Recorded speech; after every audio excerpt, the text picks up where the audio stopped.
ദൈവ തിരുനാമത്തിനെ മഹത്വമുണ്ടാവട്ടെ. Bible reading പ്രോഗ്രാമിൽ സംബന്ധിക്കുന്ന ഏവർക്കും കർത്തൃനാമത്തിൽ സ്നേഹവന്ദനം. ഉൽപ്പത്തി പുസ്തകം 18-ാം അധ്യായത്തിലേക്ക് നമ്മൾ പ്രവേശിക്കുന്നു. ഇന്നലെ 17-ാം അധ്യായം നമ്മൾ വായിച്ച് ധ്യാനിച്ചു. അബ്രാമിനെ ദൈവം പരിച്ഛേദന എന്ന ഉടമ്പടിയിലൂടെ ഒരു വാഗ്ദത്തം നൽകി അവിടെ അനുഗ്രഹിക്കുന്നതായി നമ്മൾ കാണുന്നു. 18-ാം അധ്യായത്തിൽ ദൈവം അബ്രാമിൻ്റെ ഭവനം സന്ദർശിക്കുന്ന കാര്യമാണ് നമ്മൾ വായിക്കുന്നത്. മമ്രയുടെ തോപ്പിൽ അബ്രഹാം തൻ്റെ കൂടാരവാതുക്കൽ നിൽക്കുന്ന സമയത്ത് വഴിയാത്ര ചെയ്ത് നടന്നുപോയ 3 പുരുഷന്മാർ ക്ഷീണിതരായ ഒരു വൃക്ഷച്ചൂട് ഇരിക്കുന്നത് അബ്രഹാം കണ്ടിട്ട് ഓടിച്ചെന്ന് അവരെ തൻ്റെ ഭവനത്തിലേക്ക് ക്ഷണിക്കുകയാണ്. ഇവിടെ ഇത് ദൈവദൂതന്മാർ എന്ന് വിചാരിച്ചല്ല അബ്രഹാം അവിടെ ഓടിച്ചെല്ലുന്നതും അവരെ അവിടെ സ്വീകരിക്കുന്നതും. സാധാരണ യാത്ര പോയ 3 പുരുഷന്മാർ ക്ഷീണിതരായിരിക്കുന്ന കണ്ടപ്പോൾ ആദിമകാലത്തെ അതിഥി സൽക്കാരത്തിൻ്റെ മഹത്തായൊരു മാതൃക നമുക്കിവിടെ കാണാൻ സാധിക്കുന്നുണ്ട്. വഴിയാത്ര ചെയ്യുന്നവന് ക്ഷീണിതനായിരിക്കുമ്പോൾ അവന് ഭക്ഷണം കൊടുക്കുക, അവന് വിശ്രമിക്കാനുള്ള അവസരം കൊടുക്കുക എന്നൊക്കെ ഉള്ളത് പഴയ നിയമകാലം മുതലുള്ള ആതിഥ്യ മര്യാദയുടെ ഒരു വലിയ ഭാഗമാണ്. അവരെ അവിടുന്ന് അബ്രഹാം വിളിച്ചുകൊണ്ടുവരുന്നു. എൻ്റെ ഭവനത്തിൽ വരാൻ നിങ്ങൾക്ക് ദയവുണ്ടാകണം, കനിവുണ്ടാകണമെന്ന് അങ്ങോട്ട് അപേക്ഷിക്കുകയാണ്. കാരണം അബ്രഹാം ഒരു ദൈവപുരുഷനാണെന്ന് നമുക്കറിയാം. ദൈവത്തെ സ്നേഹിക്കുന്നത് പോലെ തന്നെ മനുഷ്യനെയും അബ്രഹാം സ്നേഹിക്കുകയാണ്. ദൈവത്തെ സ്നേഹിക്കുന്നവന് മാത്രമേ അതേ അളവിൽ മനുഷ്യനെ സ്നേഹിക്കുവാൻ സാധിക്കുകയുള്ളല്ലോ.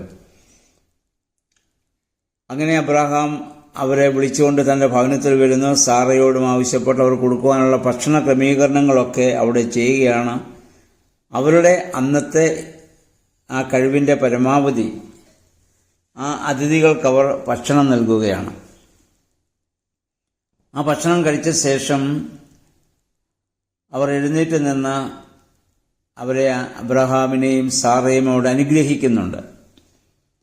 ഇവിടെ പറഞ്ഞത്, അടുത്ത വർഷം ഞാൻ ഇവിടെ വരുമ്പോഴേക്കും നിനക്ക് ഒരു സന്തതി ജനിക്കുമെന്നാണ്. അത് കേട്ടിട്ട് നമുക്കറിയാം സാറ അകത്ത് നിന്ന് ചിരിച്ചു. കാരണം തനിക്കിനി ഒരു മക്കൾക്ക് ജന്മം നൽകുവാനുള്ള കഴിവില്ല എന്ന് സാറയ്ക്കറിയാം, അബ്രഹാമിനും അറിയാം. പക്ഷെ അബ്രഹാം ഒരിക്കലും അവിടെ സംശയിക്കുന്നില്ല. കാരണം പൂർണ്ണമായി താനിപ്പം വിധേയപ്പെട്ട് അവിടെ നിൽക്കുകയാണ്.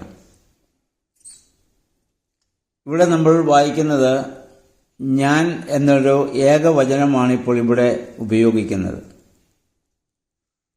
ബാക്കി 2 പേര് ഇവിടെ അവരായിരിക്കാം. ഇനി 19-ാം അധ്യായത്തിൽ സോദോം ഗോമോറയിലേക്ക് 2 പുരുഷന്മാർ പോയെന്നും ലോത്തിന്റെ ഭവനത്തിൽ എത്തിച്ചേരുന്നതൊക്കെ നമ്മൾ പിന്നെയും വായിക്കും.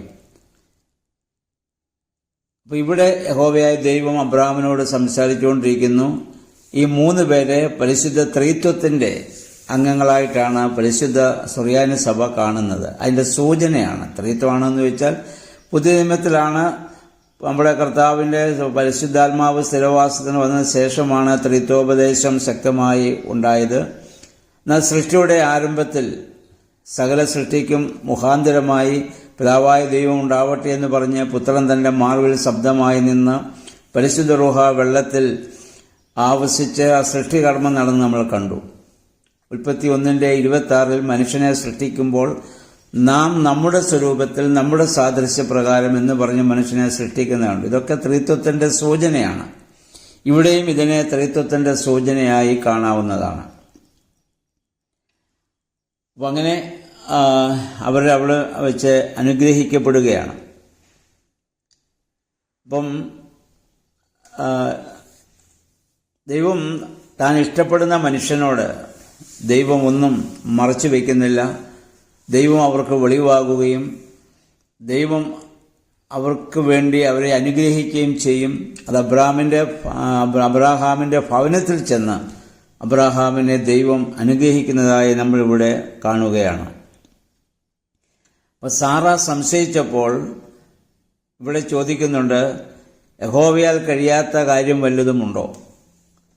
നമ്മുടെ ദൈനംദിന ജീവിതത്തിൽ എപ്പോഴും നമ്മൾ ഓർക്കേണ്ടതായ ഒരു കാര്യവും ഇതാണ്. മനുഷ്യൻ അസാധ്യമെന്ന് വിചാരിക്കുന്നതിനെ സാധ്യമാക്കി തീർക്കുന്നവനാണല്ലോ ദൈവം.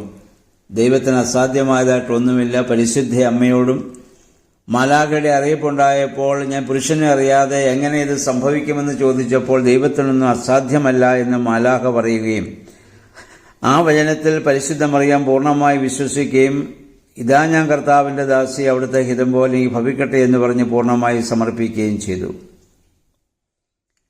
അപ്പം അങ്ങനെ ആ അതിഥി സൽക്കാര മുഖാന്തരം അവർ ഇത് പരിശുദ്ധ ത്രിത്വത്തെയാണ് അവർ തൻ്റെ ഭവനങ്ങളിലേക്ക് സ്വീകരിച്ചത് എന്ന കാര്യം നമ്മൾ ഓർക്കേണ്ടതാണ്. അപ്പം അതുകൊണ്ട് നമ്മുടെ കർത്താവ് പറഞ്ഞല്ലോ, നിങ്ങൾ എളിയവന് ചെയ്തതൊക്കെയും എനിക്ക് ചെയ്തു. വഴി നടന്നു പോകുന്ന ആ വിശക്കുന്നവരെ വിളിച്ചുകൊണ്ടുവന്ന് ഭക്ഷണം കൊടുത്ത് അവരെ ആശ്വസിപ്പിക്കുമ്പോൾ ആ ശുശ്രൂഷ ദൈവം തന്നെ ഏറ്റുവാങ്ങുന്നുവെന്നും ഇവിടെ നിന്ന് നമുക്ക് മനസ്സിലാക്കുവാൻ സാധിക്കുന്നതാണ്. ഇനി നമ്മൾ വായിക്കുന്നത് സൊദോം ഗൊമോറയിലേക്ക് ഇവർ പോവുകയാണ്. കാരണം സൊദോം ഗൊമോറയിൽ പാപം അതികഠിനമായി വർദ്ധിക്കുന്നു. നേരത്തെ നമ്മൾ കണ്ടു, നല്ല പച്ചപ്പുള്ള സമൃദ്ധിയുടെ പ്രദേശമാണ്. എവിടെ ഭൗതികമായ സമൃദ്ധി ഉണ്ടാകുന്നുവോ അവിടെ പാപം വർദ്ധിക്കാനുള്ള എല്ലാ സാധ്യതകളുമുണ്ട്. മനുഷ്യൻ ദൈവത്തിൽ നിന്ന് സമൃദ്ധി മുഖാന്തരം അകന്നു പോകാനാണ് കൂടുതൽ സാധ്യത. കാരണം ദൈവത്തെ പോലെ മനുഷ്യനെ സ്വാധീനിക്കുന്ന മറ്റൊരു വലിയ ശക്തിയായി മനുഷ്യൻ കാണുന്നത് സമ്പത്താണ്. സമ്പത്തിന് മനുഷ്യന്റെ മേൽ, ധനത്തിന് മനുഷ്യന്റെ മേൽ സ്വാധീന ശക്തി പോലെ ഉണ്ട്. അപ്പം അതിൽ മിക്കവാറും എല്ലാ മനുഷ്യരും വീണു പോകുന്നതാണ്. അപ്പം അങ്ങനെ അവിടെ സമ്പത്ത് വർദ്ധിച്ചപ്പോൾ അവിടെ പാപം വർദ്ധിക്കുകയും അപ്പം ആ നഗരത്തെ വിധിക്കുവാൻ വേണ്ടി ദൈവം ആദ്യം നമുക്ക് ഉൽപ്പത്തി പുസ്തകം 6-ാം അധ്യായത്തിൽ കണ്ടതുപോലെ മനുഷ്യനെ ദൈവം സൃഷ്ടിച്ചു. മനുഷ്യൻ വർദ്ധിച്ചു. അതും പാപം വർദ്ധിച്ചപ്പോൾ മനുഷ്യനെ സൃഷ്ടിച്ചതുകൊണ്ട് ദൈവം പോലും ദുഃഖിക്കേണ്ട സാഹചര്യം വരികയും അങ്ങനെ ജലപ്രളയം ഉണ്ടാവുകയും ചെയ്തു. ഇവിടെയും ദൈവത്തിന് വലിയ ദുഃഖമുണ്ടാകുന്നു. മനുഷ്യന്റെ പാപം സൊദോം ഗൊമോറയിൽ ആ സമൃദ്ധമായ പ്രദേശത്ത് വർദ്ധിക്കുന്നു. അത് കണ്ടപ്പോൾ അതിനെ നശിപ്പിക്കുമെന്ന് മനസ്സിലാക്കിയ, അവിടെ നാശമുണ്ടാകുമെന്ന് മനസ്സിലാക്കിയ അബ്രാഹാം ദൈവത്തോട് നടത്തുന്ന ഒരു മധ്യസ്ഥ പ്രാർത്ഥനയാണ് ഇനി നമ്മൾ വായിക്കുന്നത്. വേദപുസ്തകത്തിൽ രേഖപ്പെടുത്തിയിരിക്കുന്ന ആദ്യത്തെ മധ്യസ്ഥ പ്രാർത്ഥനയാണിത്. സൊദോം ഗൊമോറ എന്ന് കേൾക്കുമ്പോൾ അബ്രാഹാമിന്റെ മനസ്സിൽ ആദ്യം എത്തുന്നത് തന്റെ സഹോദരൻ ലോത്താണ്. ആ നഗരം നശിക്കുകയാണെങ്കിൽ ലോത്തും കുടുംബവും ഒക്കെ നശിച്ചു പോകും. അബ്രാഹാമിന് ഇത് ഉൾക്കൊള്ളാൻ പറ്റില്ല. ഇതിനു മുൻപ് ശത്രുരാജ്യം ലോത്തിനെ അടിമകളാക്കി കൊണ്ടുപോയി എന്ന് കേട്ട നിമിഷം തന്നെ തന്റെ ഭവനത്തിലുള്ള 318 പടയാളികളുമായി ചെന്ന അബ്രാഹാം യുദ്ധം ചെയ്ത് ലോത്തിനെ തിരിച്ചു കൊണ്ടുവരുന്ന കാര്യം 14-ാം അധ്യായത്തിൽ നമ്മൾ വായിച്ചതാണല്ലോ. ലോത്ത് അപ്രകാരമൊക്കെ രക്ഷപ്പെട്ടു വന്നെങ്കിലും വീണ്ടും അവൻ ഭൗതികമായ ചിന്തകളിലൊക്കെ മുഴുകിയ പാപത്തിന് പങ്കുവഹിച്ച് അവിടെ ജീവിക്കാതിരിക്കാം. അപ്പം അതുകൊണ്ട് പക്ഷെ അബ്രാഹാമിനെ സംബന്ധിച്ചിടത്തോളം അവൻ ദൈവപുരുഷനാണ്. ലോത്തിനെ അവൻ അത്രമാത്രം സ്നേഹിക്കുന്നു, ലോത്തിനെയും കുടുംബത്തെയും. അപ്പോൾ ലോത്തിനെ രക്ഷിക്കാൻ വേണ്ടിയായിരിക്കണം അബ്രാഹാം ദൈവത്തോടെ ഇവിടെ ഒരു മധ്യസ്ഥ ഇവിടെ അണയ്ക്ക് നമ്മൾ കാണുന്നത്. അബ്രാഹാം ചോദിക്കുന്നു, ദൈവമേ 50 പേരുണ്ടെങ്കിൽ നീ ആ നഗരത്തെ നീ നശിപ്പിക്കുമോ? 50 നീതിമാന്മാരുണ്ടെങ്കിൽ. പിന്നെ അത് 45-ആയി, 40-ആയി, 30-ആയി, 20-ആയി. അവസാനം അബ്രാഹാം ചോദിക്കുന്നു, 10 പേരുണ്ടെങ്കിൽ 10 നീതിമാന്മാരുണ്ടെങ്കിൽ ആ നഗരത്തെ നീ നശിപ്പിക്കുമോ? ലോത്തും ഭാര്യയും മക്കളും മരുമക്കളും ഒക്കെ ആകുമ്പോൾ തന്നെ അതിന് തൊട്ടടുത്ത സ്നേഹിതരാളുടെ കൂടുമ്പോൾ എങ്ങനെയായാലും 10 പേരെങ്കിലും മിനിമം കാണും എന്ന് അബ്രാഹാം വിശ്വസിച്ചിട്ടുണ്ടാകാം. അതുകൊണ്ടായിരിക്കാം പിന്നെ താഴോട്ട് അദ്ദേഹം സംഖ്യകൾ പറയാതിരുന്നത്. അത്രമാത്രം അബ്രാഹാം ഇവിടെ ലോത്തിനു വേണ്ടിയും അവനെ രക്ഷിക്കാൻ വേണ്ടിയുള്ള മധ്യസ്ഥ പ്രാർത്ഥനയാണിത്.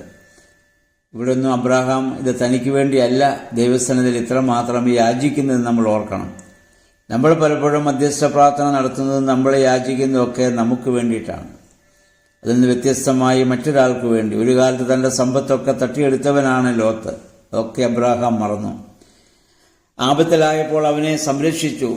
ഇപ്പോൾ വീണ്ടും ആപത്ത് വരാൻ പോകുന്നുവെന്ന സൂചന ദൈവത്തിൽ നിന്ന് ലഭിച്ചപ്പോൾ വീണ്ടും ലോത്തിനെ എത്രമാത്രം അബ്രാഹാം സ്നേഹിക്കുന്നു എന്നുള്ളതാണ്. അവനെ രക്ഷിക്കാൻ വേണ്ടിയാണ് ഈ മധ്യസ്ഥ പ്രാർത്ഥനയൊക്കെ നടത്തുന്നതെന്ന് നമ്മൾ ഓർത്തിരിക്കുക.